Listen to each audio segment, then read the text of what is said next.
They dragged him into the river for touching her horse. By dawn, they were standing outside his ranch like men waiting for a verdict. The river had been louder than anything Elias Whitaker had heard in months, swollen from 3 days of rain, thick and brown, moving like it had somewhere urgent to be.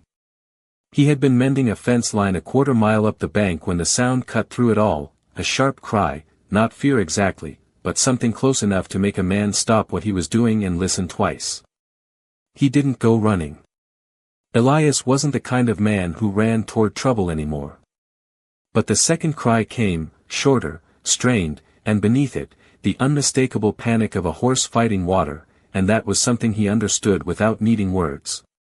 By the time he reached the bend, boots sliding on wet clay, he saw them tangled in the current, a dark horse thrashing, its front leg caught in something unseen beneath the surface, and a girl on the far side, waist deep, gripping the reins with both hands like letting go would mean losing more than just the animal. She was Apache. He knew it before she looked up. It was in the way she stood her ground against the river, in the braid plastered to her shoulder, in the silence between her breaths. Their eyes met for half a second. Long enough for him to see it. Not relief. Not gratitude. Calculation. Then the horse lurched, dragged her forward a foot, and the moment broke. Elias swore under his breath and stepped in without thinking, the cold hitting him hard at the knees, then the waist, the current pushing sideways like it had hands. He wasn't helping her. Not really. He told himself that as he moved, this was about the horse, about stopping the chaos before it got worse. He reached the animal first, fingers finding soaked leather, the reins cutting into his palm as the horse fought him, eyes wide, nostrils flaring. Easy, he muttered, low, steady, the way his father used to talk to frightened cattle. The girl said something, fast, sharp, in a language he didn't understand, but her tone wasn't pleading. It was warning. Then he felt it. The snag beneath the water. A twisted branch or rock trapping the leg. He shifted his footing, braced, and pulled, not hard, not sudden, just enough to change the angle, and the horse slipped free in a rush that nearly took all three of them downstream. For a moment, everything blurred, water, breath, movement, until they stumbled into shallower ground, the horse surging past him onto the bank, shaking, alive. Elias followed slower, chest tight, boots heavy, water streaming from his coat. He didn't look at her right away. He didn't want to see what came next. When he did, she was already backing away, one hand on the horse's neck, the other clutching something small near her chest. Her eyes stayed on him, wide, alert, not trusting. Not even a word. Not even a nod. Just distance. Then she turned slightly, scanning the ridgeline above them, and for the first time, Elias noticed it too, the faint shift in the wind, the feeling of being watched. The river kept moving like nothing had happened. But something had. And whatever it wasn't finished yet. The wind shifted just enough to carry the scent of wet sage and horse sweat up the bank, and Elias felt it settle in his chest like a warning he had learned not to ignore, the kind that did not come from sound but from the absence of it, because the birds had gone quiet, and even the river seemed to lower its voice as if it knew something was about to arrive. He glanced back toward the ridge, eyes narrowing beneath the brim of his hat, but saw nothing at first, just stone and scrub and the thin line where sky met earth, yet the feeling stayed, heavy and certain, and when he looked back at the girl, she had not taken her eyes off that same ridge, her posture changed now, no longer just a survivor of the river but something else, something braced, like she was waiting for judgment rather than rescue. The horse stood close to her, pressing its shoulder into her side, calmer than it had any right to be after what it had just been through, and that was when Elias noticed the marking along its neck, a pattern burned into the hide, not careless, not random, but deliberate, the kind of mark a man did not place on an animal unless it meant something beyond ownership. He took a step back, slow, giving space, because whatever this was, it was no longer his place to stand too close, and the girl seemed to read that in him, her grip loosening just slightly on the reins, though her eyes never softened, not even for a second. She said something again, quieter this time, the words shaped carefully in a language he did not speak, but the meaning carried through anyway, not a threat, not gratitude, something in between, something that sounded like a line being drawn where he could not see it. Elias raised one hand, palm open. A gesture he had learned years ago meant the same thing. In most places, I am not here to take anything from you, and for a brief moment, the tension shifted, just enough for the air to move again, then she stepped forward, closing the distance by a single pace, and from around her neck she pulled a thin leather cord, worn smooth with time, holding a small turquoise stone wrapped in silver wire that caught what little light broke through the clouds, and before Elias could say a word or even decide whether he should, she pressed it into his hand.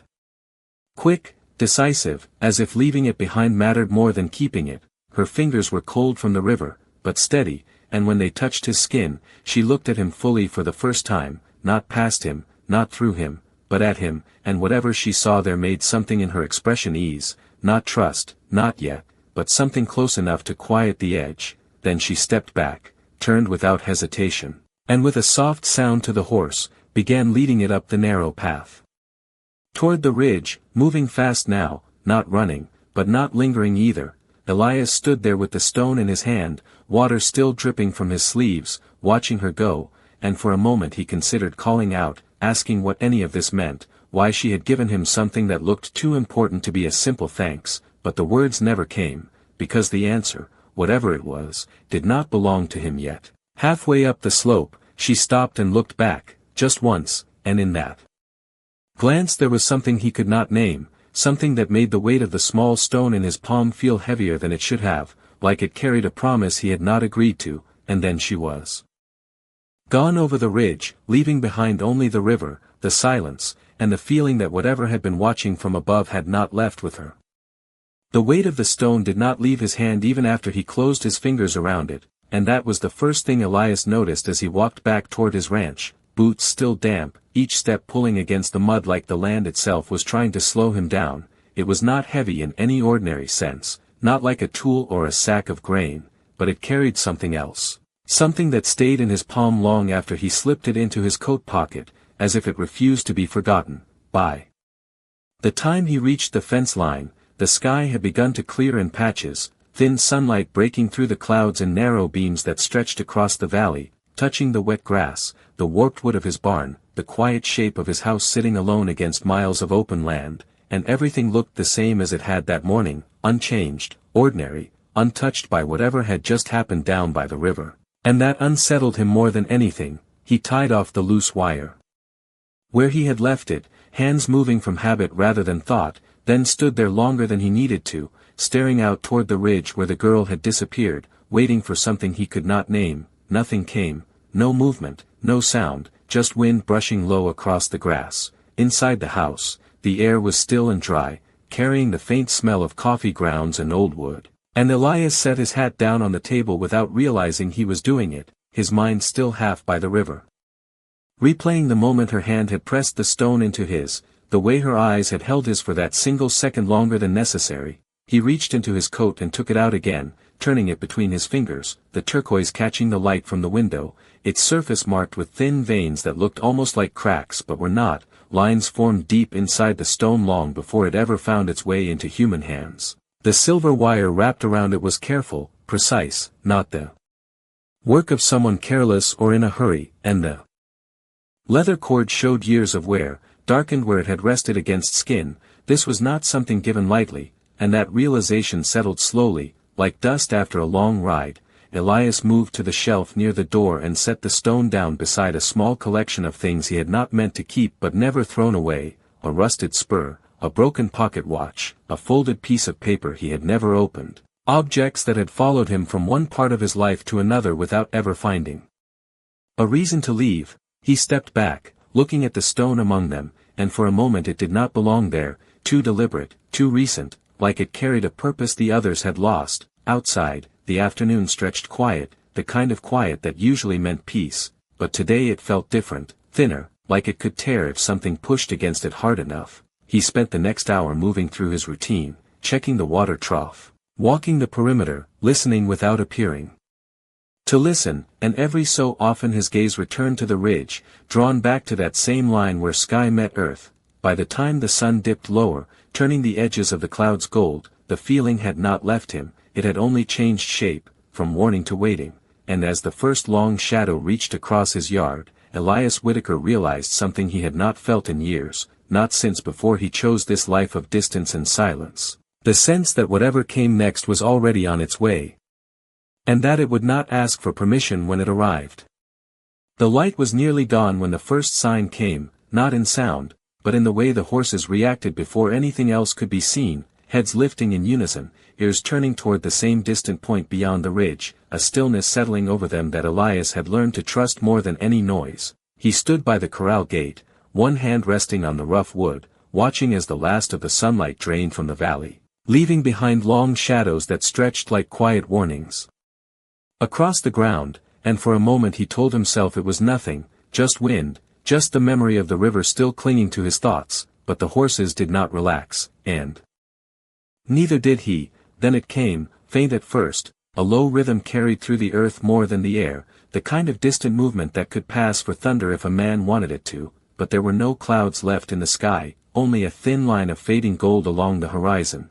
Elias did not move right away, did not reach for anything, did not call out, he simply listened, letting the sound come to him slowly, letting it build without rushing to name it, because once named, it became real, and real things had consequences. The rhythm grew steadier, more defined, not loud, not urgent, but certain, like something that knew exactly where it was going and had no need to hurry. He turned his head toward the ridge again, that same line that had held his attention since the afternoon, and this time there was something there, not clear, not yet, but enough to break the clean edge of the skyline, small shapes shifting against the last light. He exhaled once, slow, measured, and stepped away from the corral, boots pressing into the dirt with quiet purpose as he crossed the yard toward the house, not to hide, not to prepare for anything he could stop, but because there was a place a man stood when something came to meet him, and it was not out in the open like a fool waiting for the wind to decide his fate. Inside, the room held the last warmth of the day, and the stone sat where he had left it, catching a faint glimmer of light as if it had been waiting for this moment as well. Elias picked it up without thinking, the motion as natural as breathing now, and for a second, he considered putting it back, leaving it behind like the other things that no longer belonged to him, but his hand closed around it instead, firm, certain, and he slipped it into his pocket before stepping back outside. By then, the shapes on the ridge had grown clearer, no longer just movement, but riders, a line of them stretching wider than he could count at a glance, spreading across the high ground like a shadow that had chosen to take form. They did not rush, did not call out, did not break formation, they simply came, descending the slope with a quiet that felt heavier than any noise could have been. Elias stopped at the edge of his porch, one step below the door, and rested his hand against the post, not for support, but for something solid beneath his palm, something that reminded him this place was real, that it belonged to him, at least for now. The rhythm of hooves carried closer, steady, measured, until the valley itself seemed to hold its breath around it. And when the first riders reached the flat ground beyond his fence, they slowed.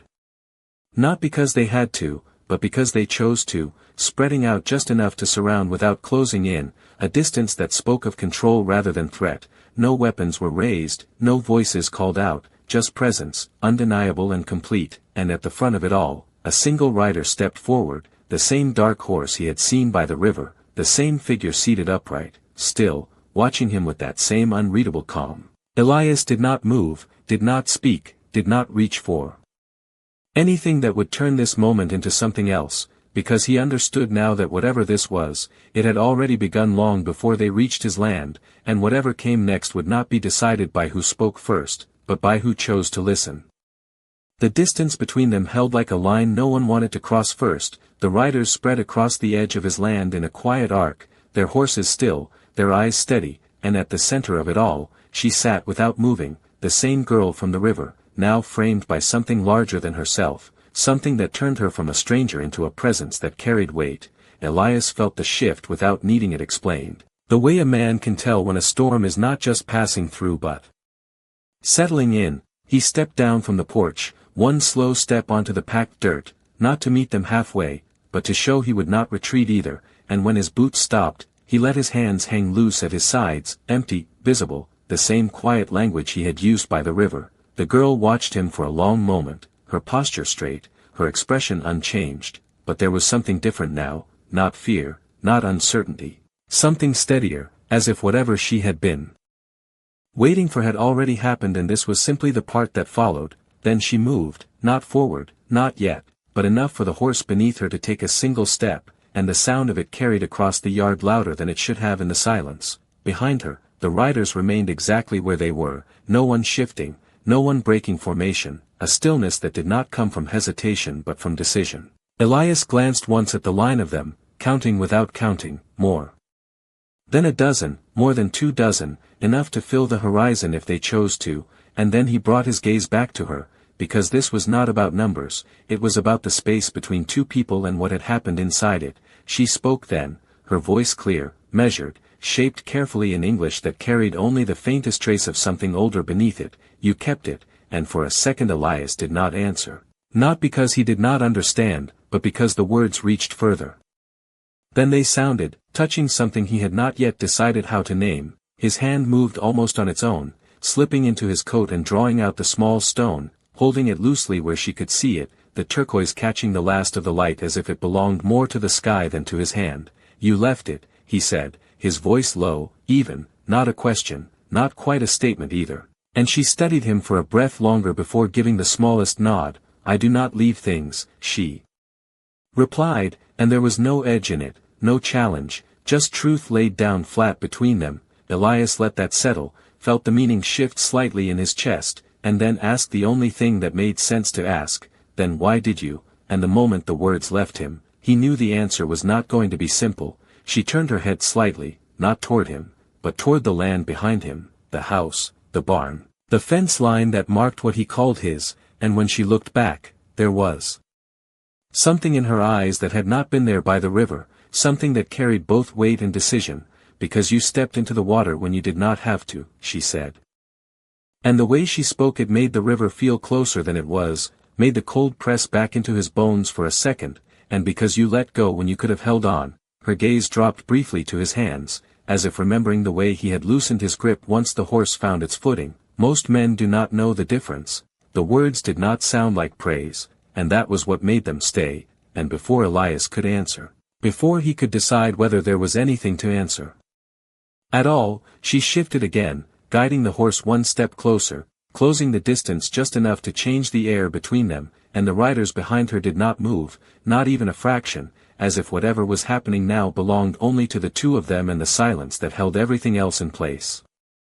The air between them held steady, stretched thin but unbroken, and Elias felt something shift inside it, not in the riders behind her, not in the land around them, but in the quiet space where her words had settled, because what she had said was not about the river alone, and he knew it. He rolled the small stone once between his fingers before closing his hand around it again, as if testing whether it still belonged to him or if it had already become something else, and when he spoke, his voice came slower than before, measured. "You came all this way to tell me that," and it was not disbelief, not quite, but something close to it, the kind of question a man asks when he senses the answer is only the beginning. She shook her head once, small, deliberate, and for the first time there was something softer in the motion, something that did not come from distance but from decision. "No," she said, and the single word carried further than the line of riders behind her. "I came because you took something that was not yours." Her gaze dropped briefly to the stone in his hand, then lifted again,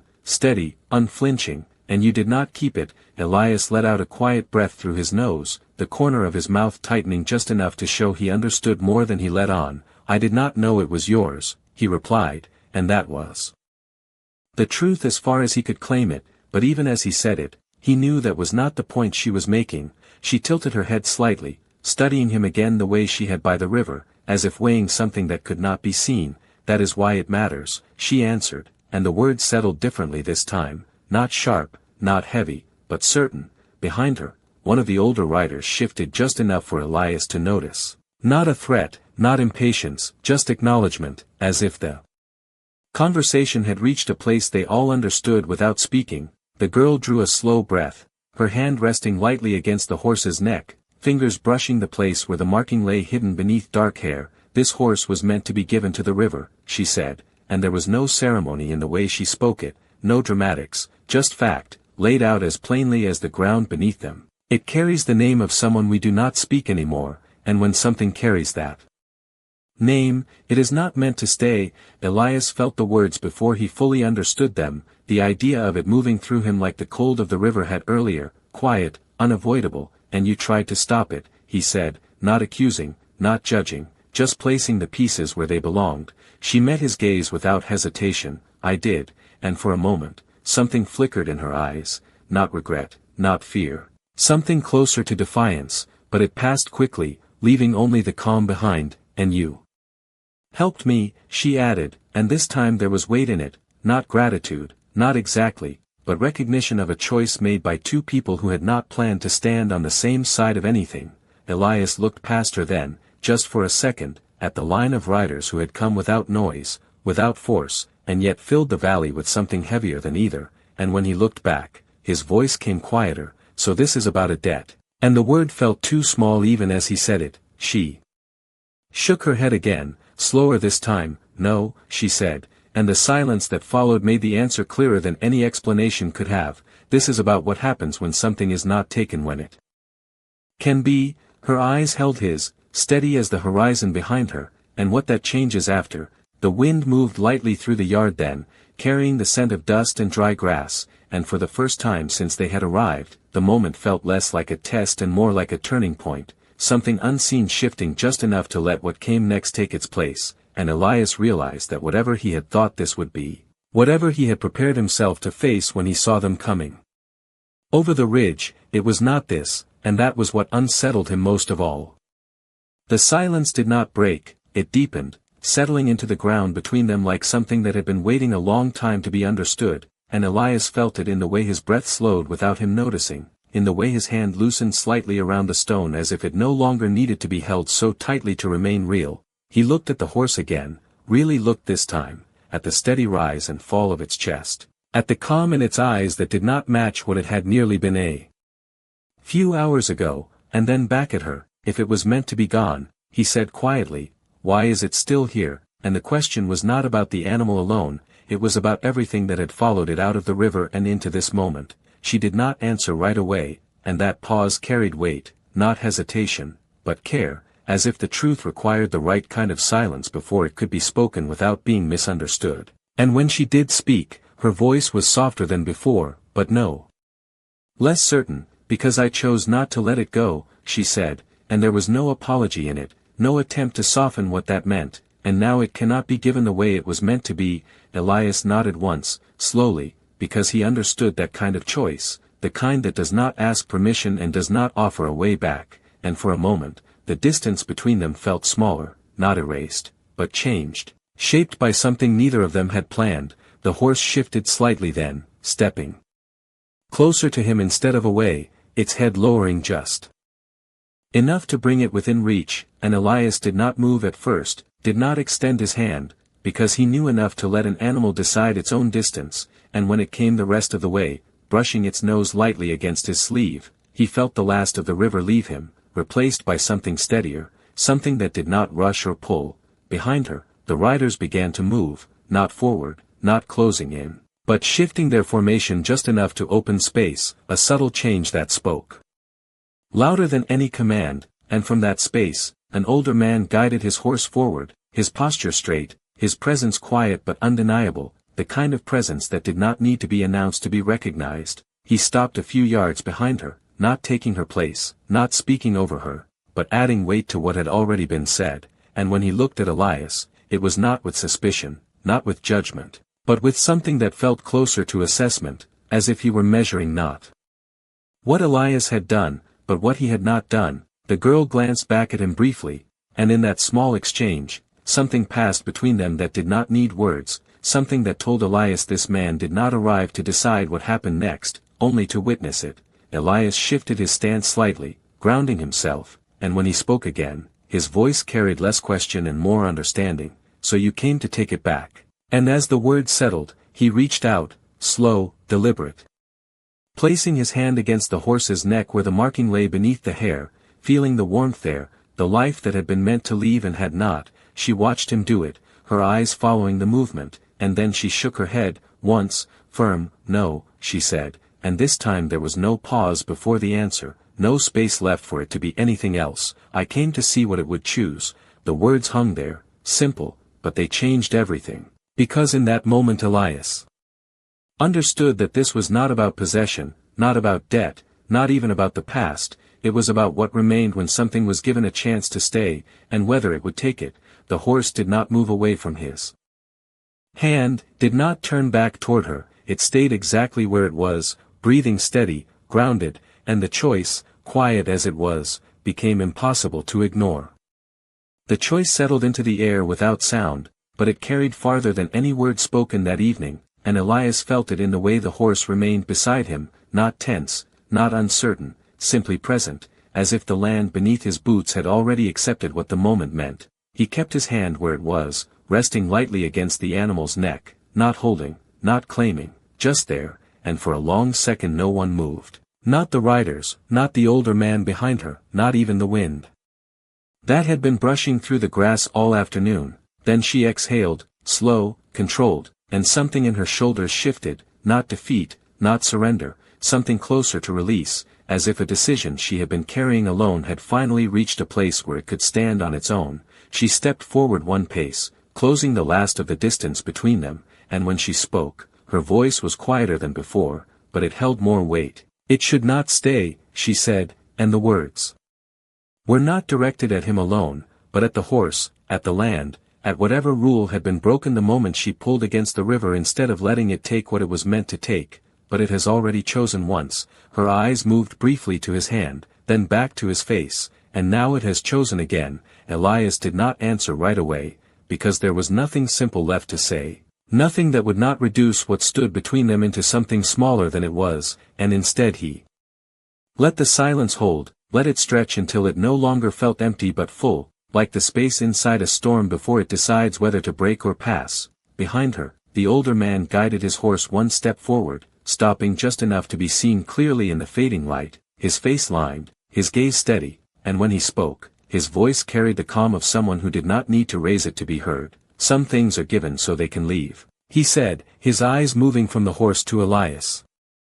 "And some things are left so they can stay," and the difference, unspoken, settled into the ground beneath them. Elias met his gaze for a moment, not challenging, not yielding, simply acknowledging the weight of what had been said, and then he nodded once, slow, the kind of nod that did not promise anything but did not refuse it either. The girl watched that exchange without interrupting, her attention shifting between them, and then she reached out, her fingers brushing lightly along the horse's mane, a gesture so brief it could have been mistaken for nothing if not for the way the animal leaned into it, just slightly, just enough to show it understood her as much as it had chosen to remain where it stood. "If it stays," she said, her voice returning to that steady calm, "it does not belong to you," and there was no accusation in it, only clarity. "And it does not belong to me," she added, her eyes holding his, "it belongs to the choice that was made." Elias let out a quiet breath, the kind that comes when something settles into place whether a man is ready for it or not, and he nodded again, smaller this time. "Then it stays where it can make that choice," he said, and the words felt right as they left him, not because they solved anything, but because they did not try to. The riders behind her began to shift then, not abruptly, not all at once, but in that same quiet way they had arrived, turning their horses in a slow, deliberate motion that carried no urgency, only completion, as if whatever they had come to witness had already reached its end. The older man inclined his head once, a gesture so slight it might have been missed by anyone not watching closely, and then he turned his horse as well, following the others as they began to move back toward the ridge, their presence receding not in sound, but in weight. She remained where she was for a moment longer, her hand falling back to her side, her posture straight, and when she finally stepped back, giving the horse space, she did not call it to follow, did not reach for the reins, she simply turned, the same way she had by the river, and began to walk away, leaving behind the animal, the land, and the quiet understanding that some things, once saved, are no longer meant to be taken again. The last of the riders disappeared over the ridge the same way they had come, without noise, without dust rising behind them, leaving the valley stretched wide and quiet again as if nothing had ever crossed it, and Elias stood where he was long after they were gone, his hand still resting against the horse's neck, feeling the steady warmth there, the slow rhythm of breath that had chosen to remain when it had every reason to leave. The light had faded almost completely now, the sky deepening into a soft blue that held the first hint of stars, and the land settled into that familiar stillness he had built his life around, but it did not feel the same as it had the day before, not empty, not untouched. Something had shifted, something quiet but lasting. The horse stepped forward then, not away, not toward the ridge, but toward the open space of his yard, moving with the kind of calm that does not ask for permission. And Elias let his hand fall to his side, watching it go a few paces, before stopping again, turning its head slightly as if taking in the shape of the place, the fence line, the barn, the house, the boundaries of a life that had been closed off for longer than he cared to count. He reached into his coat and took out the small stone once more, holding it up in the fading light, the turquoise catching what little remained of the day, and for a moment he thought about placing it back on the shelf inside, letting it become just another object among others that had lost their meaning over time. But he did not move toward the door. Instead, he walked a few steps out into the yard, past the edge of the porch, past the place where he usually stopped, and stood there with nothing between him and the open land, the kind of place he had avoided without realizing it, and he closed his fingers around the stone one last time before slipping it into his pocket, not as something borrowed, not as something owed, but as something that no longer needed to be returned. The horse watched him for a second, then lowered its head to the grass, calm, grounded, as if it had always been there, and Elias let out a slow breath, the kind that comes when a man realizes something has ended without breaking, without force, simply by choosing not to hold on where he once would have. He turned slightly, looking back toward the ridge, now empty against the darkening sky, and though there was nothing there, he knew the absence carried more meaning than the presence ever had, because no one had come to take anything from him. No one had demanded, no one had claimed, they had only come to see what would remain when given the chance. The wind moved again, light across the grass, carrying with it the faint scent of the river miles away, and Elias felt it pass through him without resistance, without the old tension that used to follow any sign of something beyond his control. He stepped back toward the house slowly, not to retreat, but because the day had ended and there was nothing left to prove, and as he reached the porch, he paused, resting his hand once more against the worn wood, feeling the solid weight of it beneath his palm, then glanced over his shoulder at the horse standing quietly in the yard, a presence that did not belong to him and yet had chosen to stay. He did not call it, did not name it, did not tie it to anything that would make it less than what it was, and in that quiet, in that space where nothing needed to be said, something settled into place that had nothing to do with ownership or debt. Something simpler, older, the understanding that out here, a man is not measured by what he takes, but by what he leaves untouched, and sometimes, by what he allows to stay when he could have turned it away. And as the last light disappeared and the night took hold of the valley, Elias Whitaker stood there for one more second, listening to the silence, before stepping inside and leaving the door open behind him.